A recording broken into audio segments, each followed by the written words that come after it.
ये तो पहली झांकी है, পুরো ফিল্ম বাকি है ना।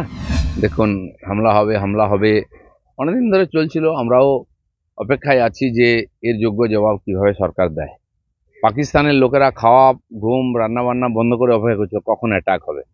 তো যথারীতি যেটা হওয়ার ছিল পুরো প্রস্তুতি নিয়ে আগে হাতে মারার ব্যবস্থা করা হয়েছে, এবারে হাতে মারার ব্যবস্থা হচ্ছে।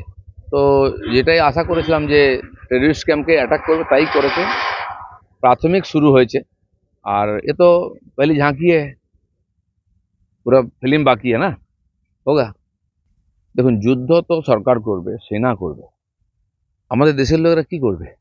আমাদেরকে সেনার পিছনে দাঁড়াতে হবে, সরকারের পিছনে দাঁড়াতে হবে। পুরো দেশ এক এই লড়াই করতে হবে, তাতে সেনার মনোবল বাড়বে। এবং যুদ্ধ কোথায় কখন হবে কোন স্তরে কেউ জানে না, তার জন্য আমাদের নাগরিকদের সুরক্ষা দিতে হবে, সম্পত্তির সুরক্ষা দিতে হবে, সেজন্য তাদেরকে জাগ্রত করতে হবে। এটা সেই প্রসেসে সরকার এগোচ্ছে, সমস্ত দেশে হয় এটা। ইসরায়েলে বছরের পর বছর যুদ্ধ চলেছে, ওখানে আমরা শুনতাম যে মহিলারা কাঁধে বন্দুক নিয়ে রান্না করতো, বাড়ির মধ্যে ট্রেঞ্চ খোঁজা ছিল, বাচ্চা কোলে থাকতো, যেই সাইরেন বাজতো বাচ্চা নিয়ে ওই এর মধ্যে সুড়ঙ্গের মধ্যে ঢুকিয়ে যেত। এটা তাদের লাইফস্টাইল হয়ে গেছে। আমাদের দেশও একাধিকবার লড়াই করেছে, সেনা করেছে, সেনার সঙ্গে নেতারাও থাকেনি।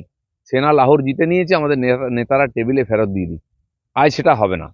সেনা, নাগরিক, নেতা, মন্ত্রী, সরকার সব এক হয়ে লড়াই করতে হবে, কারণ এই সংকটের একবার শেষ করতে হবে।